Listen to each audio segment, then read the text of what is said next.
未戴之前咧，去邊都唔想啦，腳軟軟咁樣啦，行得2個鋪頭咧就要揾地方坐啦。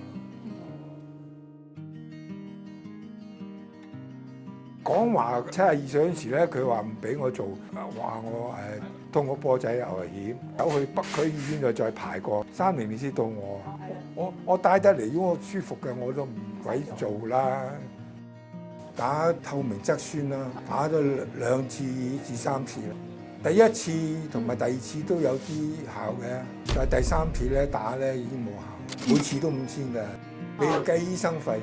透明質酸只有短暫嘅效果，冇解決骨磨骨嘅問題，唔似失矯形器可以矯正力線，打開膝頭內側空隙。戴咗之後咧，去旅行都係靠佢嘅。戴得啱位置咧，就係一啲都冇嘅。行遠好多啦，慣咗㗎啦，生活之中一部分㗎啦。唔戴嗰陣時先麻煩。